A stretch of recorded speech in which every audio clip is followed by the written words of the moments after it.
better come with me. I think management is going to want to talk with you.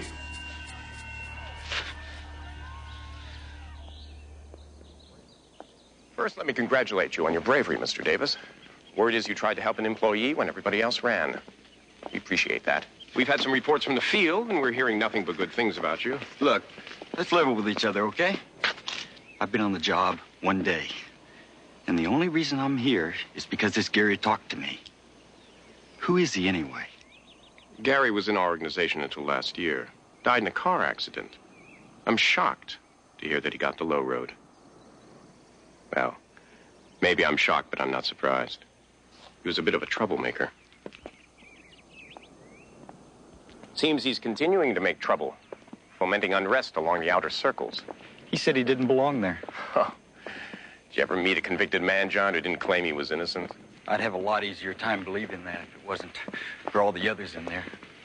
Didn't seem like they must deserve to be there either. Sounds to me like you've been taken in by a lot of secular intellectual propaganda. I've been only in charge here for a short while. My predecessor wasn't a religious man.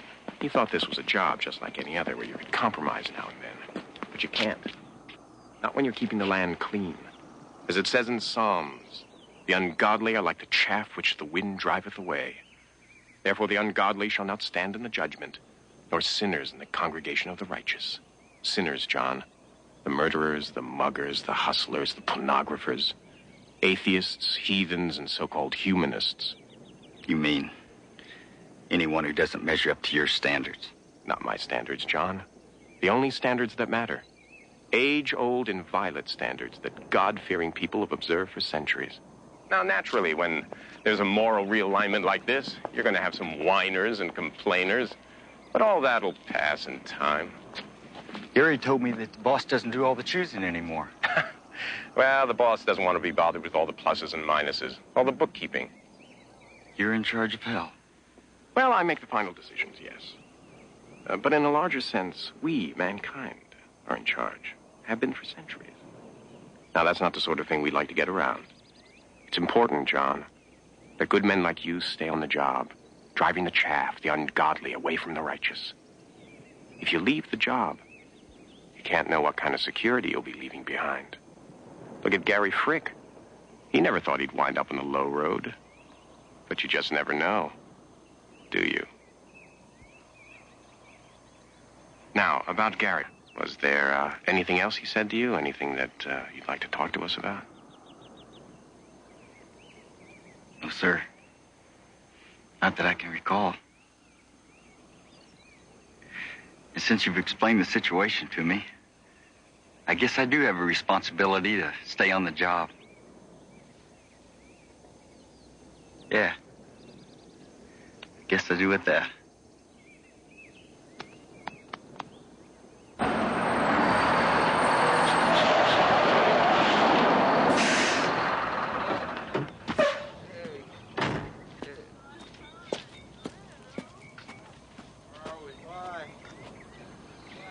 What put you on the low road? I off the cop.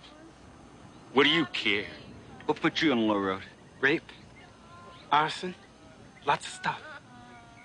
What, you taking a survey?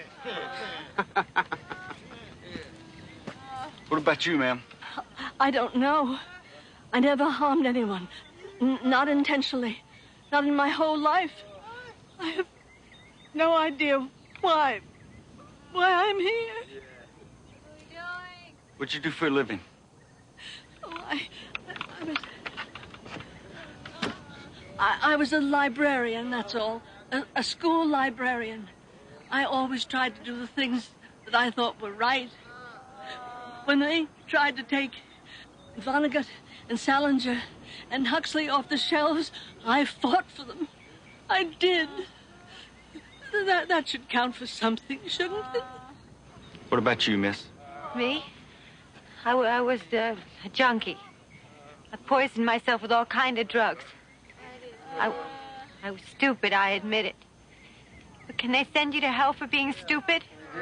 For hurting no one except myself? Hey, man, listen, there must be some kind of mistake. Like this lady here, like she was saying, I never hurt anybody in my life. I mean, Hell, that's why I skipped to Canada instead of going to Nam. I knew I could never kill anybody. I mean, I knew it. What about you? What put you on the low road? I don't know. I never committed any crime. Never did anything unethical. I don't know why I'm here. Unless... Now that's crazy. You wouldn't put me here just for being gay. All right. You, and you. Out. Hey, how you doing? I only did what everybody else did.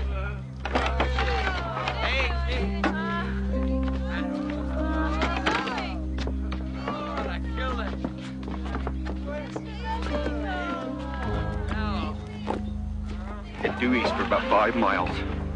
Turn right about 1.5 miles before you hit the annex. That'll be the high road. I can't tell you what's at the end of the road. Nobody knows. Isn't it heaven?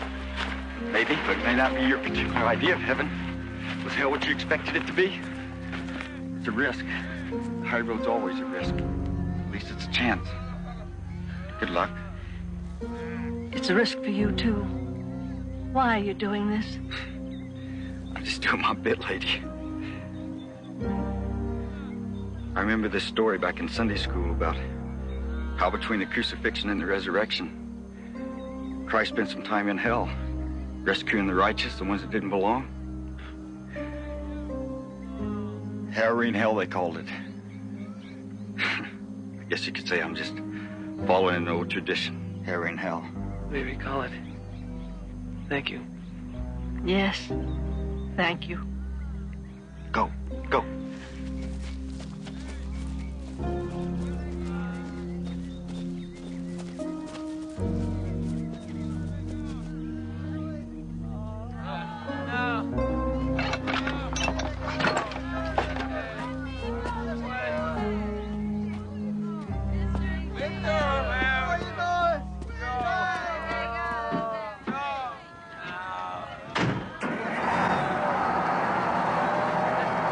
Centuries ago, hell was reached by chalk-white horses pulling shuttered coaches, by Spanish galleons borne on black sails through uncharted seas.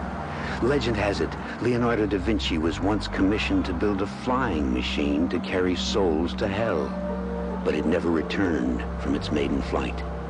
But along this particular road to hell lies redemption for the damned, as well as for drivers who have found work in the Twilight Zone.